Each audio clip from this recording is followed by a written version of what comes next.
वेद प्रकाश जी, अपनी जो ये झोटी है इसके बारे में बताओ। ये जो ब्लड लाइन कौन सी है इसकी, और कितना इसका मिल्क रिकॉर्ड रहा, और कितने दिन में बच्चा दे देगी, कौन से ब्यात की जो है ब्याने वाली है ये अभी मन्नू भाई, ये ब्यागी तीसरे ब्याह थर्ड स्टेशन है इसकी। तीसरी बार बच्चा देगी। तीसरी बार बच्चा देगी। ये रक्का की बेटी है, नवाब की प्रेग्नेंट है ये। रक्का भी एक बड़ा नाम चिन्हबुल था।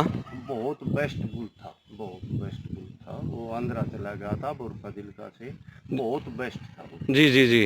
और उसकी कुछ भैंसों की जीभ लाल आई है, फिर इसकी नहीं आई। अच्छा अच्छा अच्छा। सफेद जीभ आई थी, इसकी नहीं आई, इसकी ब्लैक है। इसकी ब्लैक है। हाँ, पिछली साल का ये ब्याई तो थी 4 साल की फर्स्ट में। ठीक ठीक। और दूध दिया था इसकी 18 लीटर, 18.5 लीटर। दूसरी बार दिया इसकी 25 लीटर रिकॉर्ड है ये। दूसरी सेकंड टाइम जब हुई तो इसने 25 लीटर रिकॉर्ड करवाया। रिकॉर्ड करवा 100 ग्राम कम था, मतलब 24 लीटर 900 ग्राम। 900 ग्राम था। तो अब की बार ये ब्याएगी 15 तारीख को, पूरे 10 महीने की हो जाएगी। 10 महीने की हो जाएगी। तो आज तारीख आज होगी 11 11 होगी। 4 दिन भाइयों बच्चा देने के भैंस के शेष हैं। और आप ये खुद अंदाज़ा लगा लो ऑर्डर क्वालिटी और जगाट शरीर ऑर्डर से कि भाई ये कोई अचंभे वाली बात नहीं है कि भाई ये देखो बहुत ही भारी ऑर्डर की, भारी जगाट की, बहुत टॉप झोटी है। खैर इसको टॉप कहें ये भी कोई विशेष बात नहीं है, क्योंकि वेद प्रकाश जी के घर पे ऐसे ऐसे पशु बहुत बहुत पैदा हुए हैं, बहुत बड़े हुए हैं, काफ़ी अच्छे पशुपालक हैं। पूरा ब्रीडिंग का ज्ञान, पूरा जो है हेल्थ का ज्ञान, एक मैं ये कहूँगा कि भाई पशुपालन में एक संपन्न व्यक्ति हैं, पूरी नॉलेज है इनको। नमस्कार साथियों, भाइयों, एक बार फिर से स्वागत है आपका आपके अपने चैनल सोवरस में।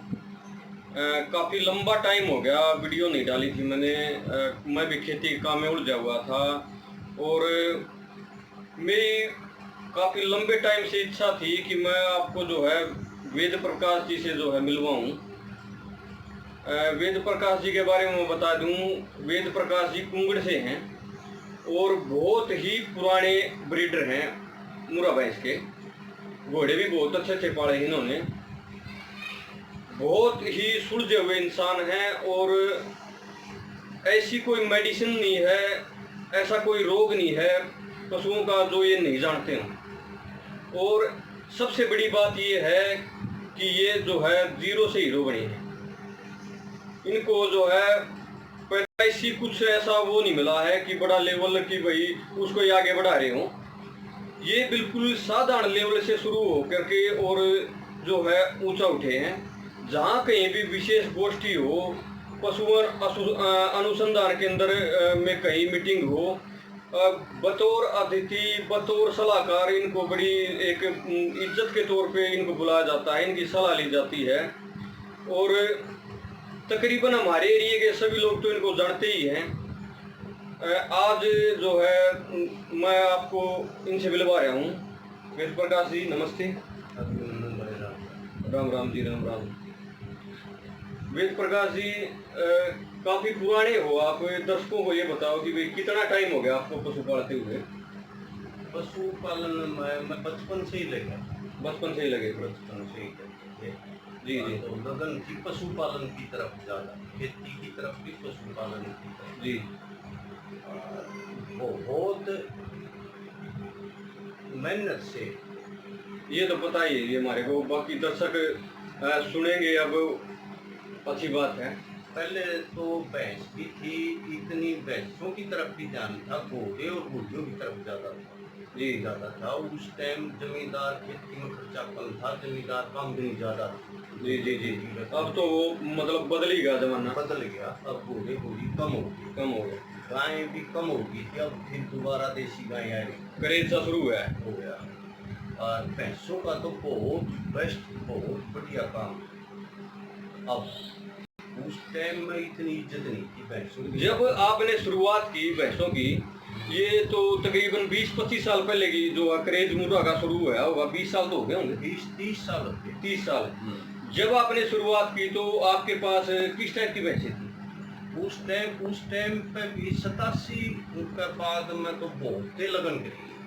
सन 1987 के बाद। ठीक है। उसके बाद में यहाँ डॉक्टर आया करते मदन मदन बलोचा। हाँ, VS होया करते। VS। हाँ, जी तो वो दो है वो आते लंच में शाम को जाते।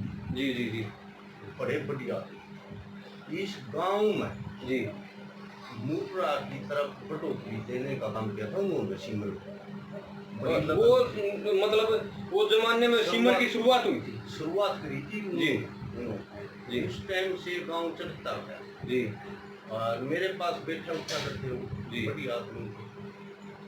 उस टाइम के बाद में फिर नॉलेज मेरा बढ़ता है। मैंने एक बार जो चीज तैयार कर ली वो छोटी नहीं वो रूटीन में रखी आपने। रूटीन में रखी। रूटीन में आहिस्ता ब्रीडिंग में उस सीमन का उसका बदलते रहे। बदल के रिजल्ट देखते रहे। हाँ, कैसा आया है, कैसे और सुधार कर सकते हैं। हाँ। जब आपने शुरुआत की तो उस टाइम पे कौन से ये जो ग्रामीण जैसे पंचायती बुल अच्छे हुआ करते या फिर सीमन अच्छा आना शुरू हुआ, किस तरह शुरुआत हुई? सीमन बाद में चालू गया। बाद में पहले बुल थे गाँव में जी, बड़े बढ़िया बुल थे। गाँव वाले ने ये नहीं पता था उससे की तीसरी पीढ़ी का भी उससे क्रॉसिंग चली जाती। जी हाँ, और रिपीट करी जाते हैं। हाँ, वो उनका रिलेशन में वही उसकी बेटी की भी क्रॉसिंग उसी बुल के साथ, उसकी पोती की भी उसी के साथ थे। तो इस कारण नीचे रही गए।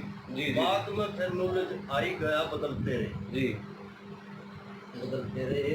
इसमें H56 सबसे पहला बेस्ट हरियाणा में H56 हुआ है। सिंगुआ से कहा था कटरा H56। ये कितने साल पहले की बात होगी? ये 87 की टाइम की बात। 87 की। पहला एक बुल था बेस्ट।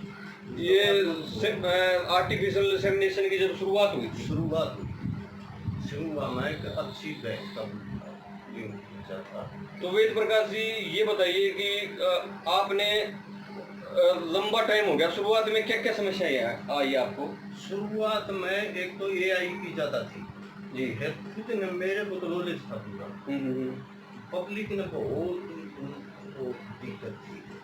वतन बलोचा डॉक्टर ने सिलेंडर टेक की ने गोंडा में करी गई आई।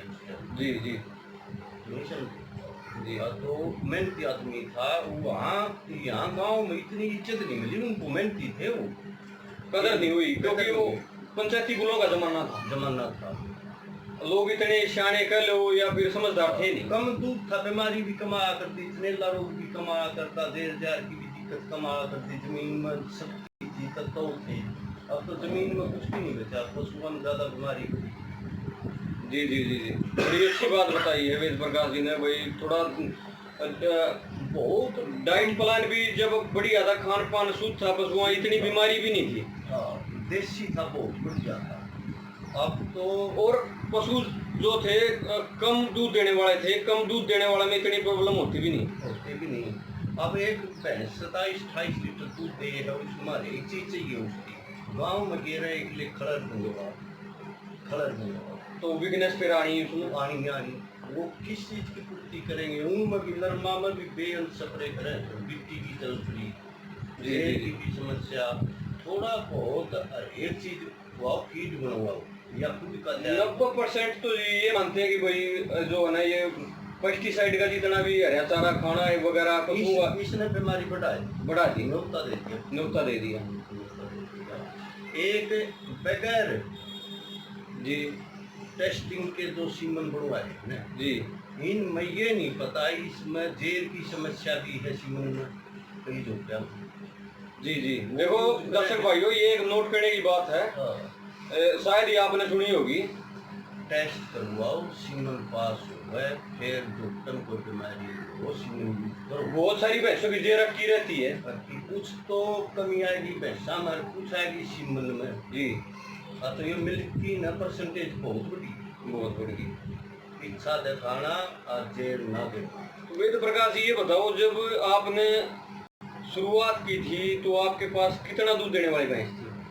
उस टाइम 87 में मैंने तैयार कर ली थी 20 लीटर जी।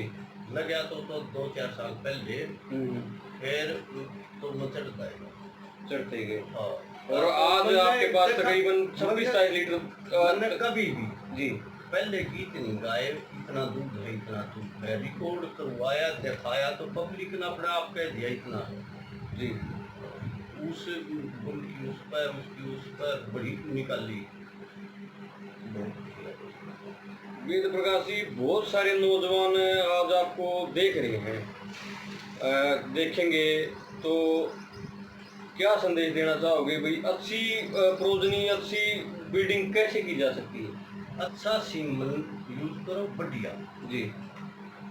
और अच्छी डाइट दो फीड में। जी। पहला काम है फीड का। जी। फीड पर नहीं आऊंगी इतने नहीं दूध और अच्छे बच्चे तैयार। जी। फिर उसका सीमन बदलो, लिखो, याद करो, इसका उसका इसका उसका जरूरी को नहीं उस 20, 25, 28 लीटर वाली का जिस तरह ये मेरे पैर या रखेगी नवाब की ब्याह होगी जी। और या फीमेल ली आई, जरूरी को नहीं है इतने दूध पर पता चलेगा इनका दोनों का बच्चा का कैसा रिजल्ट आया, कैसा रिजल्ट आया। पहले गीत गान की दुनिया आपका बाद में पता चलेगा। जी जी जी जी जी। अगर कटड़ी बताओगी इस पर पहले 288 की ये कटड़ी है। मतलब अपना जिस तरह एक छोटे लेवल से ये कहें कि भाई अनुसंधान करते रहो लगे रहो, बदल करके देख लो, बदलते रहो, एक पर ना झुकाओगे। जी जी जी जी जी। एक जो गुरु वाले हैं झूठ ना बोलो, अच्छी भैंस का दूध पाओ, शौकीनी में कम जाओ। ये बात बड़ी विशेष बढ़िया बताइए वेद प्रकाश जी ने। दोनों तो बड़ी बेस्ट है। हाँ, दोनों हो जाए तो बेस्ट है। हाँ, लेकिन प्राथमिकता दूध को देनी चाहिए। दूध नहीं होगा तो ये बताओ आप उसका क्या करोगे? चाहे कितनी सुंदर हो, कितनी सुंदर गुण है दूध का कारण। क्योंकि ये तो एक दुधारू पशु है, इसकी तो वैल्यू दूध से ही है। अकेले सींग पर बाटी पर ना जाओ। एक बात बताओ आप, 288 की नीचे आओ, छोटी आओ, छोटा सींग ठीक है। हाँ, हाइट बाटी तो लंबाई वो तो है, टांग छोटी इस तरह 29 की है जी। तो वो कम जगह लेगी, कम खावेगी, ज्यादा दूध देगी, वो बेस्ट है कि वो हाइट वाली बेस्ट वो 12 किलो दे। ये दर्शक भाइयों ये बात नोट करियो, पशु जो है दुधारू होना चाहिए। बाटी बना दो। ब्यूटी और बाटी का पॉइंट है ना, आप दूसरे नंबर पर लो। दूसरे नंबर पर दूध भी है, बाटी भी है तो बेस्ट है। मैं ये नहीं करता नहीं है, दूध जरूरी है, पहला दूध है। दूध देखो जी जी, दूध देखो, केयर करो, मिनरल मिक्सचर दो जरूर। हाँ, एक थोड़ा डाइट का और वो बताओ आप। डाइट का सुबह से लेके शाम तक की आप डाइट प्लान बताओ। एक दुधारू भैंस की बताओ। दुधारू बढ़िया भैंस में जिस तरह कणक है जी, मक्का है, जौ है, जई है, सरसों है, सरसों का तेल ले लो, ठीक है, या फिर बाजरा है जी, बिंदोले ले लो, कुछ सरसों की खल ले लो, मिनरल मिक्सचर ले लो, हल्दी ले लो, बाईपास फैट ले लो, शीरा की जगह शीरा ले लो, 10-11 चीज मिलाओ और एक प्रोटीन भी, वसा भी, फाइबर भी, फैट भी। एक के चीज पर वो ना रहो, और एक चीज दो दिन नहीं खाओगी, 3 दिन नहीं खाओगी, चौथे दिन खा लेंगे। जी जी जी जी। हाँ, खुद खड़े होगी बनवाओ, आप खुद घर में नहीं बनता तो बनवा लो, बनाओ, भिवानी बनाओ, जुलाने बनाओ, दीन बनाओ। हर चीज की वो एक खुद देखेगा तो बंदा हर चीज की क्वालिटी चेक करके अनाज खरीदेगा। खड़े होगी तुलवा की डाल लो। अब फीड वाला है, ठीक है, ये बता देते हैं हमारी फीड में 15 चीजें हैं, लेकिन ये तो नहीं। दुकानदारी है अभी मन्नू भैया, बस रहा कि कोई चीज किसी चीज ने बेच सके, छोटी खड़ी करके बेचे है। बिल्कुल, विकी पंसारी हो चाहे कोई हो, किसी का यकीन क्यों करो, अपनी आख्या का करो, अपना पैसे देने हैं और बचत भी आओगी, बना लोगे, लेबल लाइक डोड़ा लोगे, महंगा पड़ेगा। कई चीज तो अपना घर की है, बिल्कुल घर की है। और अचार में जिस तरह कौन सा एक अचार एक जिस तरह गर्मी का मौसम है, चली ज्यादा ना गिरो, ठीक है, कम गिरो, ठीक है, कम गिरो। बारिश की बात में तो ये उठ जाओगी, नहीं ये हीट ज्यादा देगी ठीक हाँ है। धन लाइट जाओ स्टोव बनाएगी। हाँ धन नहीं बनेगी स्टोव। एक वेद प्रकाश जी, बहुत सारे जो है किसान बहुत महंगी भैंस या कटड़ी खरीद नहीं सकते, लेकिन मन में इच्छा है कि भाई हमारे घर पे भी अच्छी जो बढ़िया पशु हमारे घर पे भी हों, तो इस टाइप के लोग किस तरह शुरुआत करते हैं? ये अभी भाई जाते हैं बढ़िया सीमन बढ़िया बुल से क्रॉसिंग ले लो। क्रॉसिंग बढ़िया बच्चा होगा, उससे 14-15 लीटर की है तो 18 लीटर की कटिया जाओगी। 18 लीटर की पर फिर बढ़िया सीमन पे बढ़िया हो जी का वाला हो। घटिया कह कि कोई नहीं रखता, सारे आप अपनी बढ़िया बता हमारी देख के चेक करके पूरा 2-3 टाइम देख लिया कि भाई 14 लीटर दूध है भैंस का, 15 लीटर है, आगे अपनी बढ़ा लेंगे बढ़ा। और फिर वो कटिया का बच्चा लोगे वो 20 लीटर का दिया जाऊगा, 20 लीटर का भी तैयार हो जाएंगे, घर की तैयार हो जाएंगे। लेने की तो बहुत मुश्किल हो। एक मतलब संगठन में काम करा, पूरा परिवार काम करा, सारा परिवार मिलकर जुट की काम करेगा, फल मिलेगा, बहुत बढ़िया मिलेगा जी। अकेला एक आदमी पर कंट्रोल करना, पशु की देखभाल करना, केयर करना मुश्किल हो गया है। भैया रखा लेबर का काम करवा तो बचत घटेगी। बिल्कुल। एक दूध अकेला बेच की न 35-40 रुपये लीटर बेच की न, और लेबर का काम करवा होगा, फीड कितना महंगा के बचे। सही बात है। हाँ खुद करो, खड़े होगी करवा लो, भैया लोग रखकर पशु ज्यादा फिर भी करो, पशु का करवाओ खड़े होगी, ठीक बात। देखभाल तो करवाओ फिर। फीड भी खुद तैयार करने की कोशिश करे, साफ संभाल काम भी खुद करने की कोशिश करे। जई बरसीन हरिया हुआ है उसमें भी जिंक कर पोटास डालो, जमीन में कुछ नहीं है। हाँ नहीं तो ज्यादातर तो क्या करे हैं यूरिया का रील चढ़ाई जाओ, यूरिया और उसकी ग्रोथ करवाई जाओ, बढ़ाई जाओ, उसमें तत्व तो होते नहीं करते। अपना बढ़िया नॉर्मल प्राकृतिक तैयार करो, गोबर का खाद डालो। तो भाइयों जो है विषय लंबा हो गया है। वेद प्रकाश जी का मैं आपको नंबर दूंगा, किसी भी भाई को सलाह लेनी हो पशुओं के बारे में, नस्ल सुधार के बारे में, या अच्छे पशु तैयार, या फिर कोई ऐसा रोग आ गया आपका आगे कि आप समझ नहीं पा रहे, तो आप इनसे सलाह कर लेना। पुराने आदमी हैं, ज्ञान गठड़ी हैं, और बड़ी बात यह है कि एक अच्छे इंसान है। तो जिस भी भाई को ना कभी सलाह की आवश्यकता हो ना, तो हमारे बुजुर्ग जो हैं इनका मैं नंबर दूंगा, आप बात कर लेना, और भगवान आपके घर में सुख शांति बनाए रखे। भाइयों नमस्ते, जय हिंद।